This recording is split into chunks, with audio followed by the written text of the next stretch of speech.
"250 million years of evolution have produced this, a giant, super efficient reptile. It's the Nile crocodile. Until recently, diving with these dangerous creatures was considered impossible. But as with any predator, it's how you engage them that's the key. And I'm about to put my belief to the test.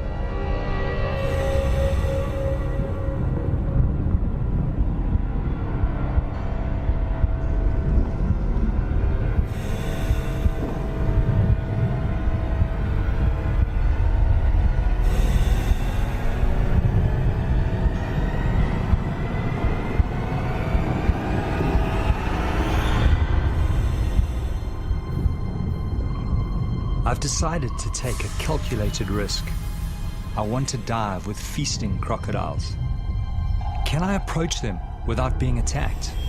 Will they see me as a fellow predator or as potential prey? Can I survive within their feeding hierarchy? I'm taking a big risk, and I think people understand that. And I don't think it would reflect poorly on a crocodile if it eats me. People expect that to happen.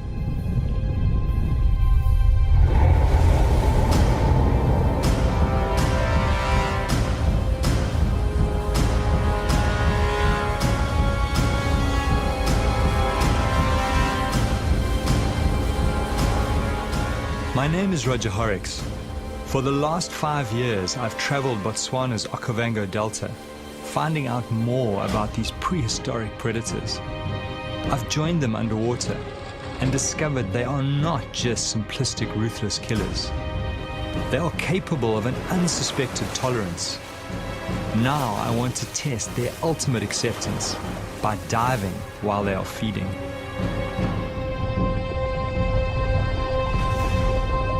The idea of diving with feeding crocs first crept into my mind when I traveled from my African home to Costa Rica in Central America. I'd gone there to find Cheeto Graham, the extraordinary crocodile shaman of Limon. 23 years ago, Cheeto found a sick and dying crocodile that had been shot by farmers. Slowly he nurtured this animal back to health, taking many years to slowly gain the animal's trust. He showed me something I never thought possible with crocodiles. Cheeto is the only person in the world to get in the water and interact with the giant croc. He's even developed a game with the crocodile that mimics some of its instinctive killing techniques, like the death roll. When I saw this level of acceptance by this animal, this unexpected intelligence, I started to think that if I behaved in the right way, I too could have a chance of being accepted in the water.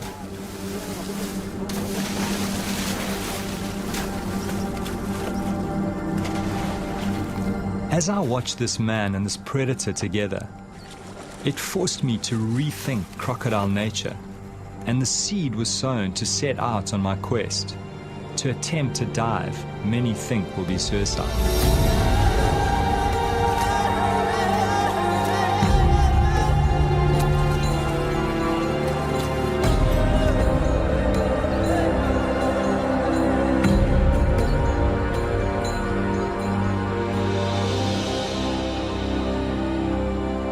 What particularly intrigued me was that somehow the croc can tell the difference between the food Cheeto gives him and Cheeto's hands. To come out of this alive, I will need to prepare my mind very carefully.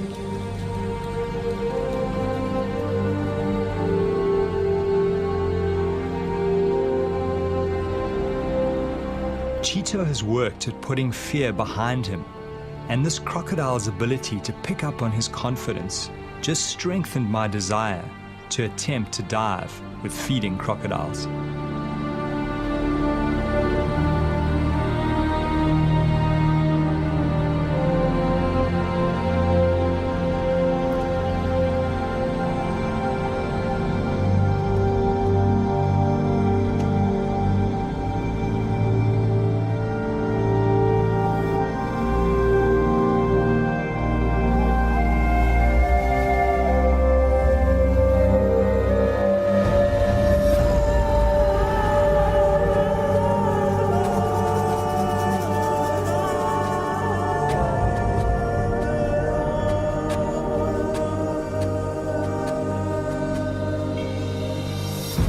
Every winter I return to my old diving ground, the Okavango Delta in southern Africa. In the swamp live some of the biggest and most aggressive crocodiles in the world. It's June, when the great flood brings the clear water. All my primal senses start to come alive as I prepare my mind and my body. Over and over, I'm at the feast, calm, unharmed.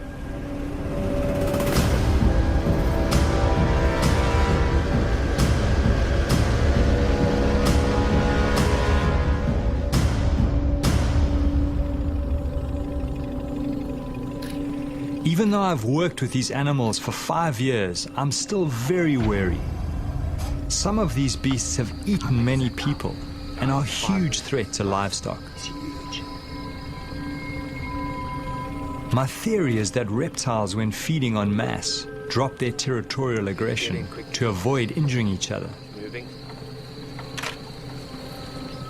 This huge male is very aggressive and not an ideal diving partner. But I'm hoping that this behavior may shift when he is with multiple animals and can smell food.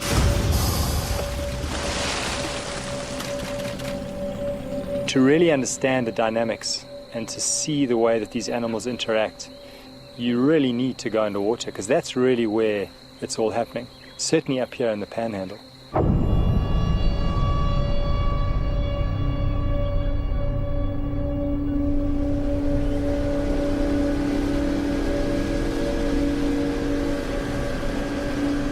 Greg Thompson is the top guide in this area.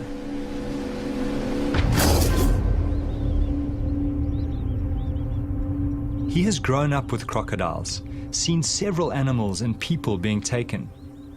I rely on his judgment to keep me alive, but this is new territory. Nobody has tried to dive with feeding crocodiles. How do you think those crocodiles, will respond given that, they probably have to defend that prey against other crocodiles who will pick up the scent? That, I think, is going to be one of the unknowns.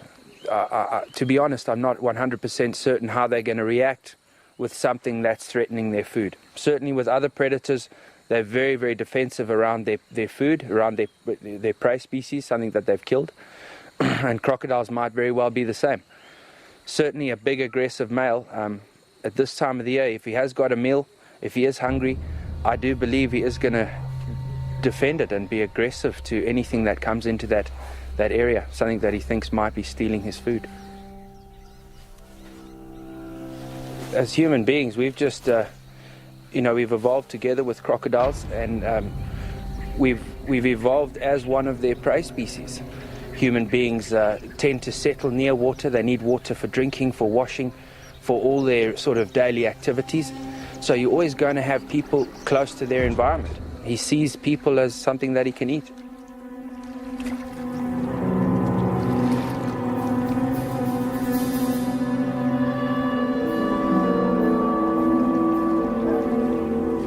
Greg takes me to a nearby village close to the river. Here, two women, a mother and a daughter, had a terrifying encounter with a crocodile while collecting food and building material for their huts. Resi Sashuma lost both her arms. She has a young child to look after. Mother and daughter now live by weaving baskets with only one arm between them, somehow surviving against impossible odds. The croc that attacked them was only about 2 meters long, but very powerful.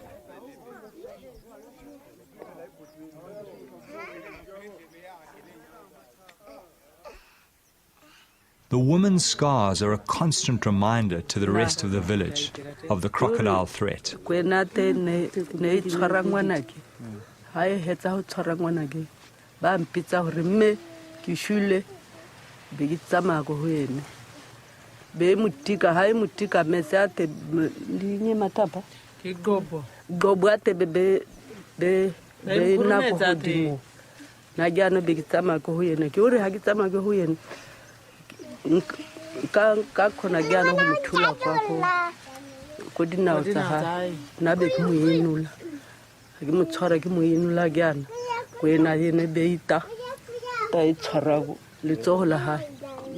Their horrific story haunts me.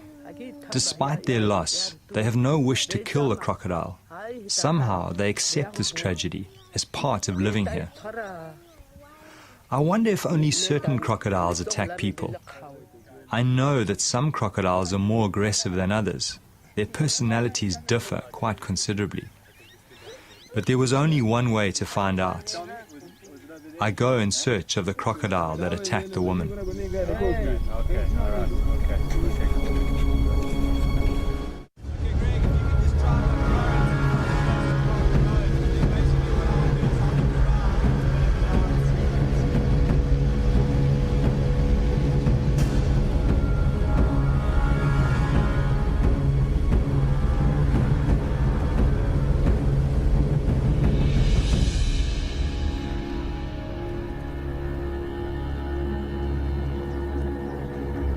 It's a short boat ride to the area where the women were attacked.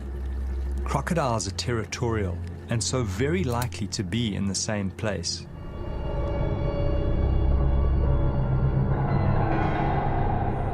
As I kit up, I have this strange feeling going in the water with this crocodile.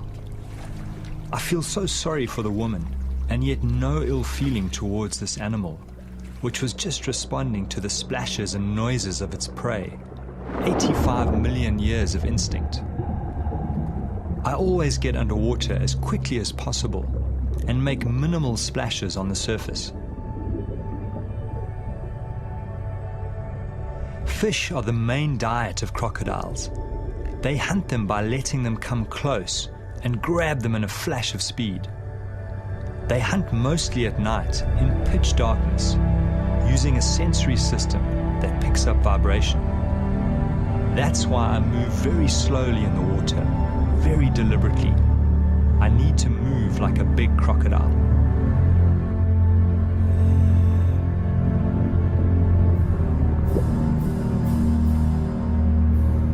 The fish become skittish. I sense a big predator close by. Knowing this is potentially a man-eater puts me on high alert. It disappears quickly under the papyrus into the maze of underwater tunnels.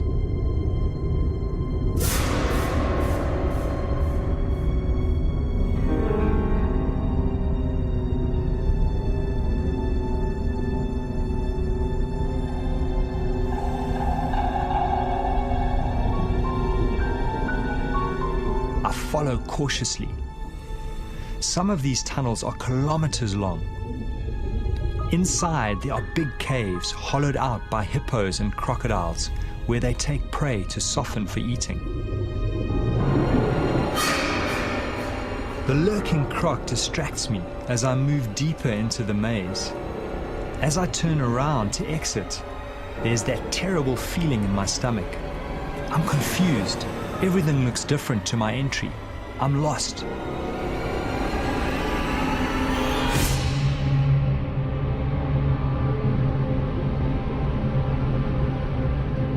It doesn't help my anxiety to find the remains of one of the crocodile's last meals.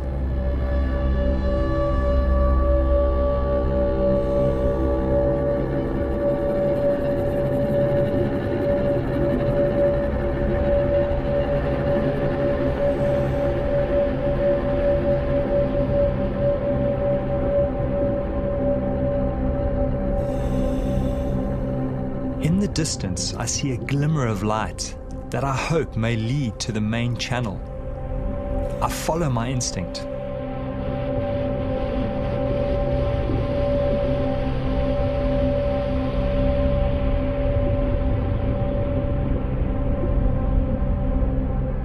It's a huge relief to be back in the sunlit channels.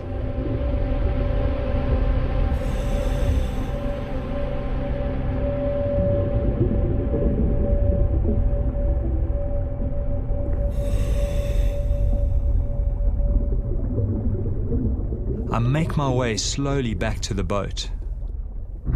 Suddenly, I glimpse a familiar texture amongst the river cabbage.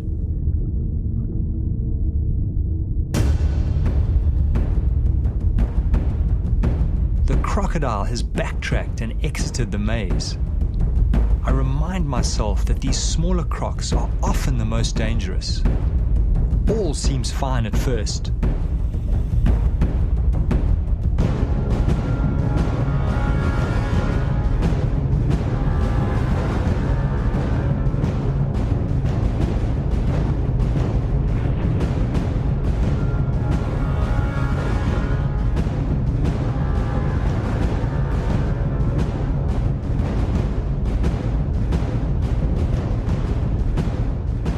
Suddenly the croc turns on me, ready to attack.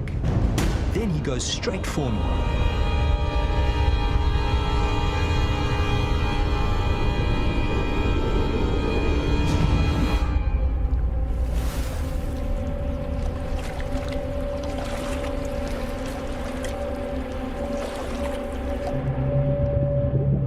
It was difficult to see his size because just his tail was sticking out.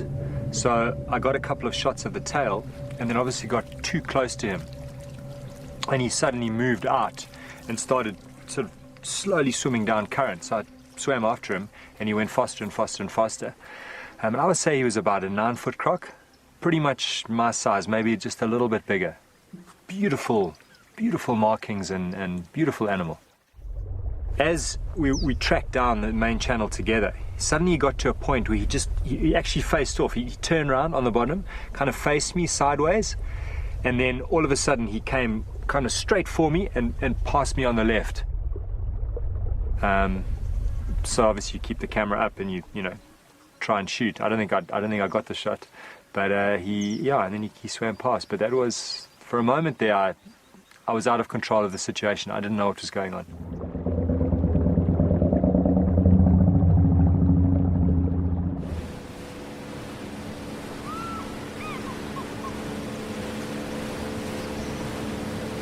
Traveling back past the village, we get word that a cow has been taken by a big crocodile and has been seen dragging it downriver. For the villagers, this is bad news. Cattle are their currency, their symbol of wealth.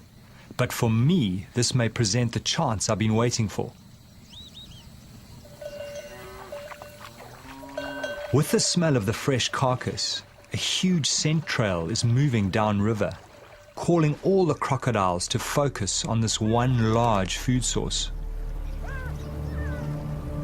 I worry that they may drag it underwater, and I'll never see it again.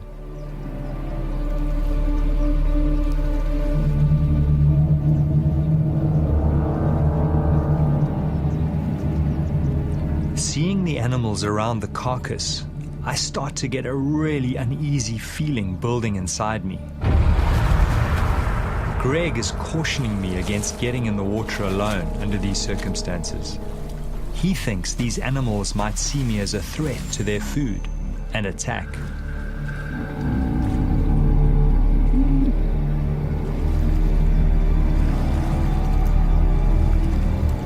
Looking at these feeding crocs, I watch carefully for their aggression towards each other, imagining myself amongst them. They seem to be very accepting of each other, but how will they react to me?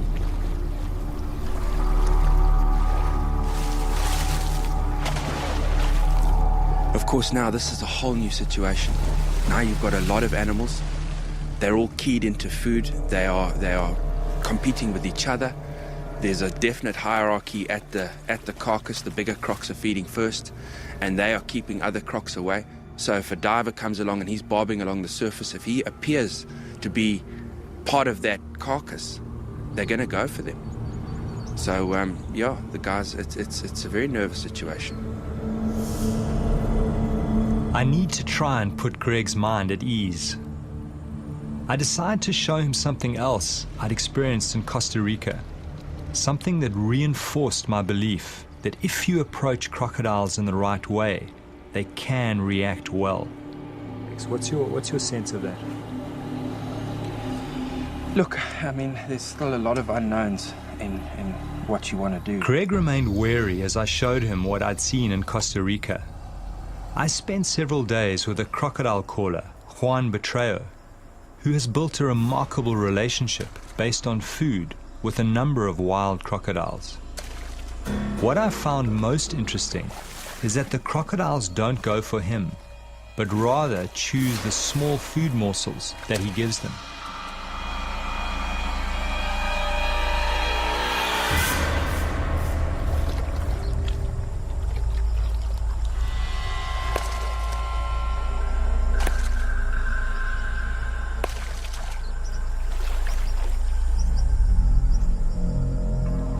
It's somewhat of a mystery why they don't take him, but this was what gave me hope for diving with the feeding crocodiles.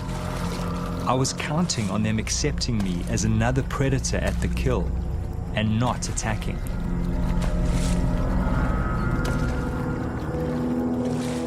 The crocodile calling art took Juan several years to develop.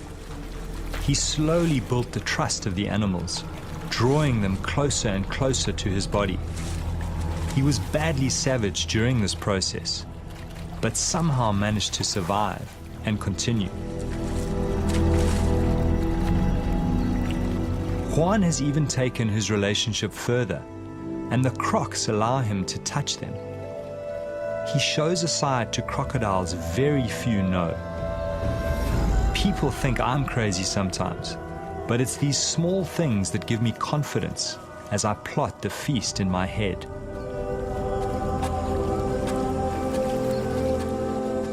Greg remains skeptical. He feels the situation is quite different, as he knows African crocodiles to be more aggressive than their American cousins. I'm hearing Greg's worries. I'm sensing I need someone in the water to watch my back. There is only one person who comes to mind, an old shark diving buddy. His name is Walter Bernardus, and he's always wanted to dive with crocodiles. Walter. Ah, fantastic. Let's get back to us. Walter, can you hear me? How are you doing? No, excellent. Listen, we've got a great situation here. These crocs have taken a cow and they've stashed it up one of the side channels, and I think it's going to be an excellent opportunity. I really need you to get up here quickly, and I think bring a medic as well, because I don't know how these crocs are going to behave with food in the water. Okay, great. Now, listen, Greg will pick you up in mine. Okay. All right, Walter. See you soon. Great, thanks, Greg. So he's coming. Walter has managed to develop extreme intimacy with giant tiger sharks. He worked out that by touching their sensory organs next to the shark's mouth, a catatonic-like state could be triggered. It was only his deep knowledge of sharks and his fearlessness up close that made this strange and intimate feat possible. I wondered how Walter would react to the crocodiles.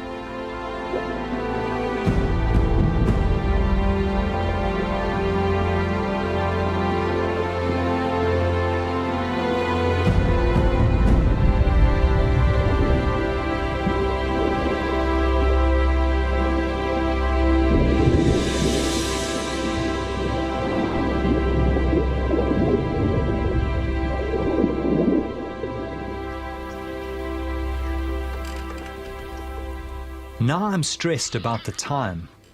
I need to get in the water as soon as possible to get Walter used to the crocodiles. I'm also worried because water clarity is dropping as the current is starting to decrease. Welcome, man. Good to see you. Good to see you too. Come aboard, man. Fantastic. Walter has brought with him Ainsley McClarty, experienced paramedic, recently back from working in Afghanistan. Good to be here finally. Now there's no turning back. The fear starts mounting as we speak of what we face. The water pulls me, and at the same time, its depths haunt me.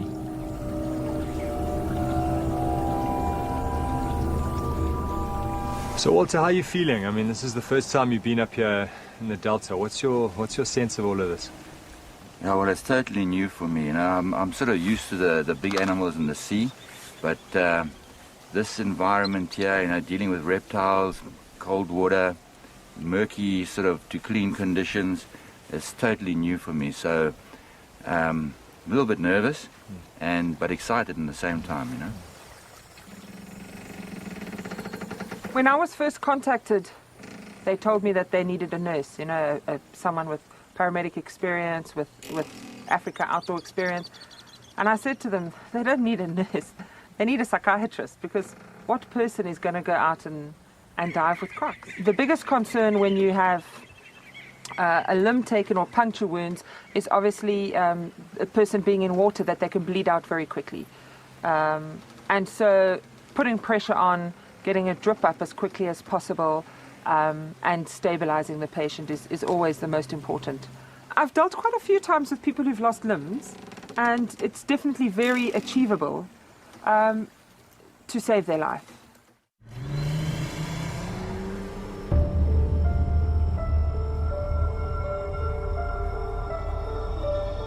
We probably have a 24-hour window to realize our quest. Once the carcass is finished, the crocodiles will disperse. We have to find the carcass and try to dive late this afternoon or tonight, even though it increases the risk factor. This might be our only chance. This is what I love most. This is my world. Fear is something I've learned to control and understand. The dark is part of our deep evolutionary past, because for thousands of years, big predators hunted our ancestors at night. You know, it's hard to explain why we do it. Why do we do it? We do it for the excitement, we do it for the challenge. And I realize that what we're doing shatters the perception that people have of these animals.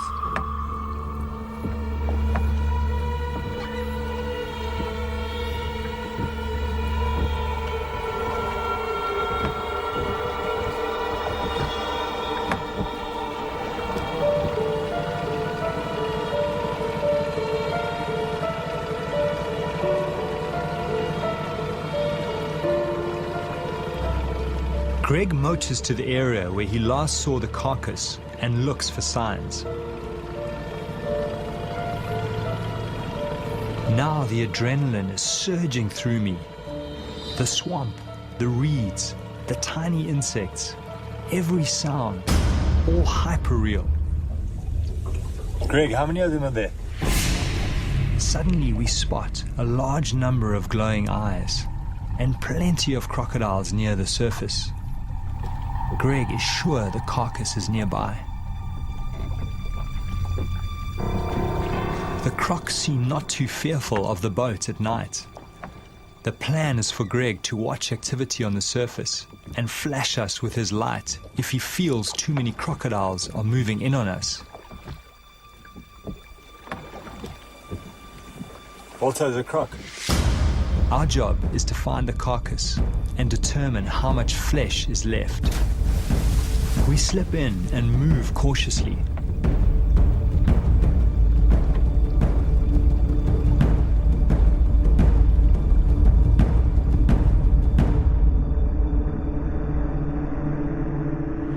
The crocodiles are patrolling the surface. We get underneath them and soon find the carcass jammed under the bank. Walter finds part of a crocodile's tooth broken off in the carcass bone. I was relieved to find some meat still on the carcass. Greg sees a large male approaching us from the boat. He comes to the edge of our light. There is something about this animal that gives Greg a bad feeling. He signals for us to get out. Greg senses that the croc is going to attack. There is enough flesh on the carcass to dive in daylight tomorrow. We get out. No point in pushing our luck in the dark.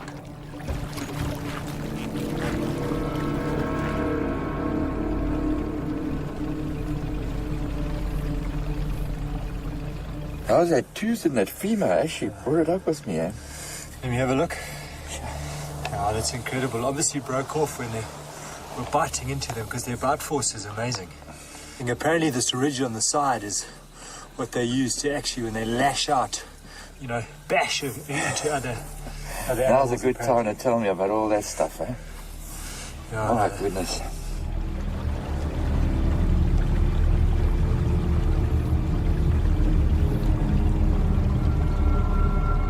Early next morning, the whole team prepare themselves for what lies ahead. It's our last chance before the crocodiles finish off the carcass and disperse. Well, I really am feeling that same that tension, and it is. It's a, we are going into an unknown territory, and what is a bit nerve-wracking for me is just the number of animals. I'm anxious on the inside. I'm concerned about these guys diving and what's going to happen. How many crocs are there going to be? How are they going to respond to being interrupted while they're eating? Are they going to be functioning in a pecking order and see the divers as a threat? I mean, who knows? So, yeah, this is crunch time, and I'll be far more comfortable when it's over.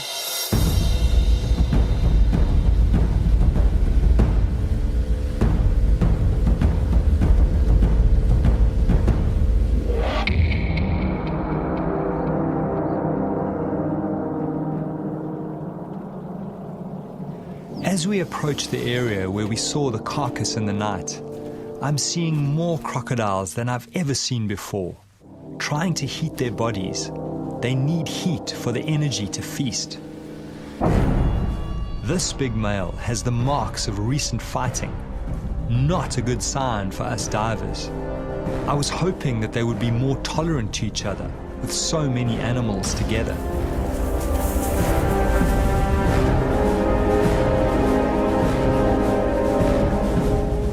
Greg spots them.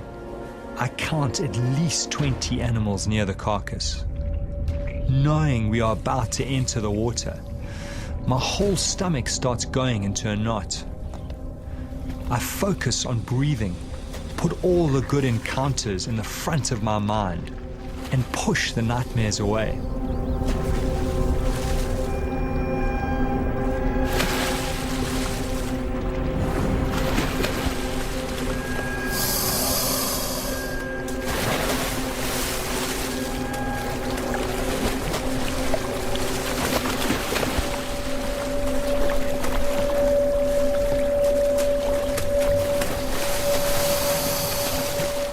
It's incredibly lucky to find it. Often, once that animal bursts and the crocs start feeding on it, they'll take it under the papyrus and hide it. And there it's a perfect situation. It looks like they've pushed it into a little bay. It's in still water, it's sort of wedged up against a tree, and they've started to feed on it. I must say, Walter, I've got that same little butterfly feeling that I had when first time I got in. We're going to have a look, eh? Let's go have a look. And just be aware that the smell of that rotting meat is like a magnet to these animals. They'll be swimming upriver, all coming to investigate the source of that.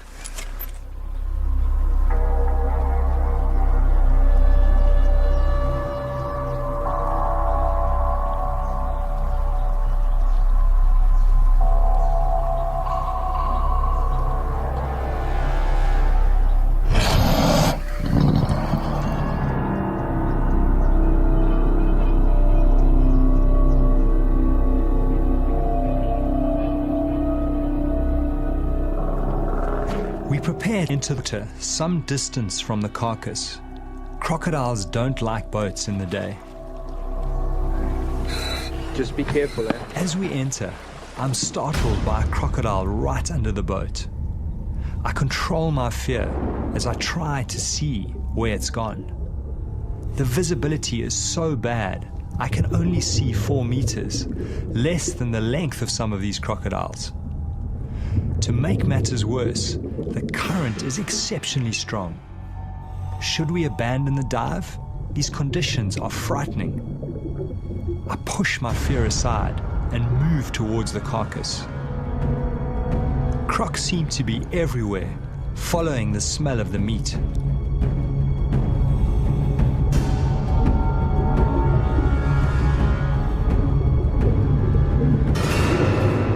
Everywhere we turn, crocodiles are waiting in places where the current is least strong. It's a maze blocked by dragons. I find it hard to read their body language, but none seem to be showing aggression yet.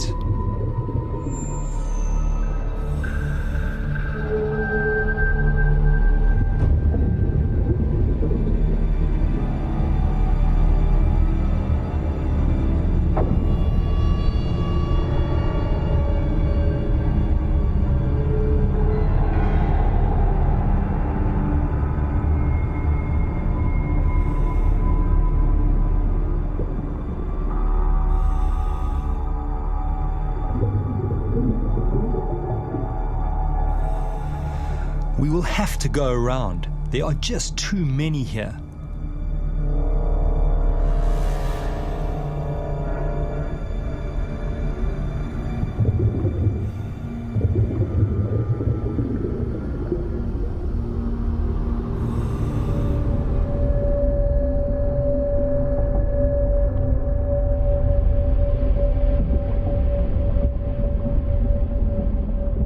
I'm surprised no crocodiles have confronted us yet. We are well into their feeding territory. In the gloom, I make out a large pelvic bone ripped from the carcass. Amazingly, no animals challenge us as we approach it. Do they somehow know we pose no threat to their food? Or are they just waiting to attack?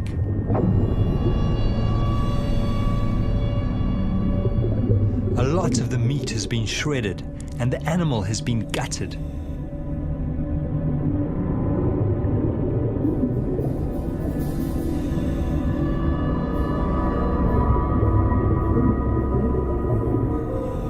Walter watches my back as I inspect the carcass. There are huge puncture marks on a leg bone.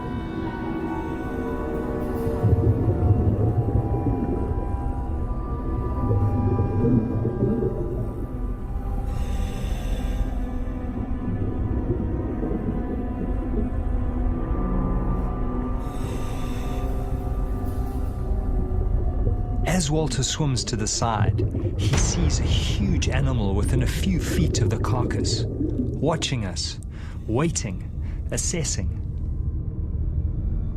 The biggest challenge lies ahead. It's time to get back to the boat through the mounting circle of crocodiles, and somehow we have to appear confident, give no sense of being prey. Walter is telling me his plan to swim underneath as soon as the next crocodile goes up for a breath.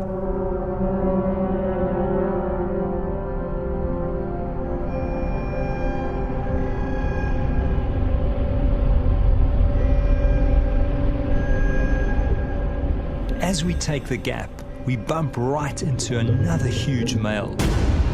Fortunately, he too goes for air.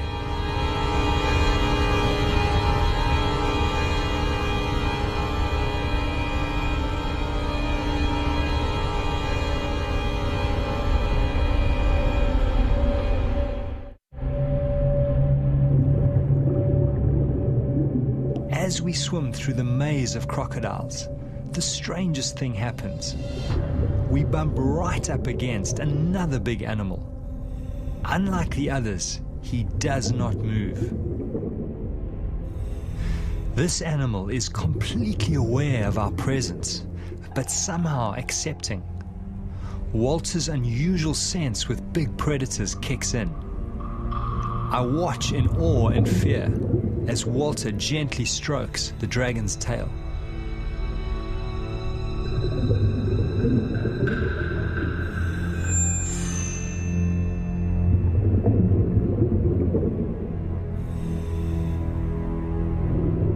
Then something happens that I could never have imagined. I watch in disbelief as Walter begins to ride the crocodile across the river in the direction of the boat. Even though the crocodile is slowed by Walter's heavy weight, it does not shake him off or attack. It feels like I'm watching some strange fairy tale as Walter rides the crocodile some 50 meters across the river. I have no explanation for why a predator allows such intimate behavior.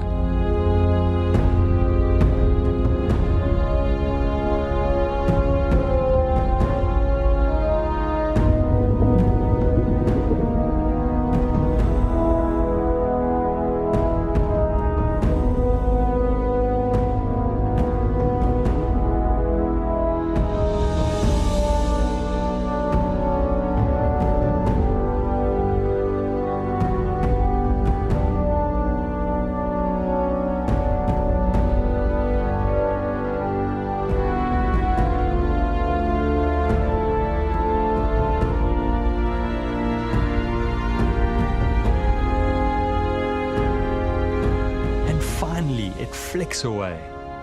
Yet again, these animals reveal another side, the mystery side that few people ever get to see. I'm humbled and awed.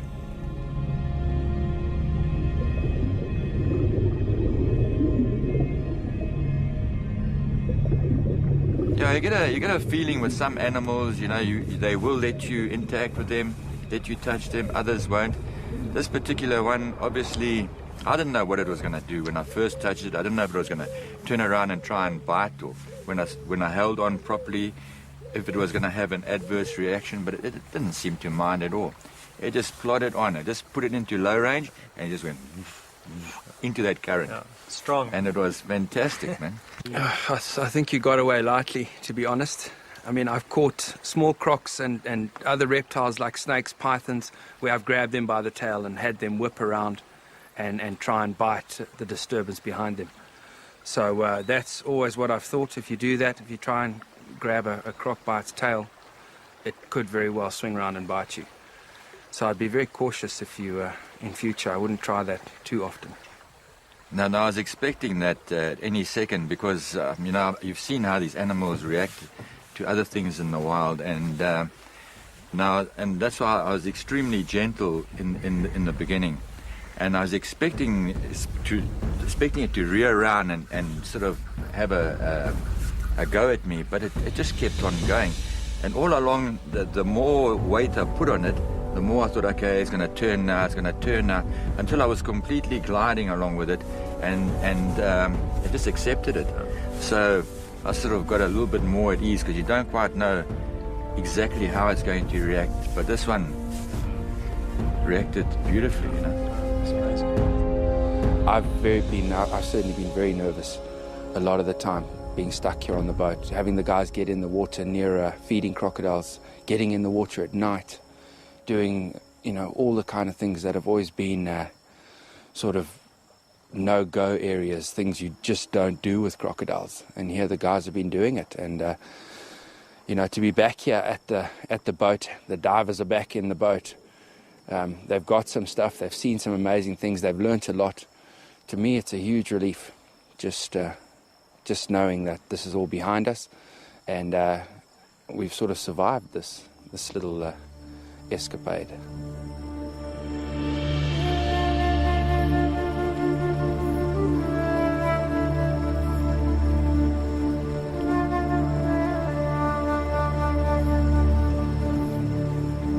You got to accept it that coming out of the experience, you're not going to be the same as you went in. Something shifted, but it certainly I'm not the same person when I go home in a day's time. Well, I think when we first started diving with these animals, you know, the whole thing was, would they eat us or not? And having kind of broken through that barrier, as it were, that's just broadened my whole perception of how intelligent these animals actually are.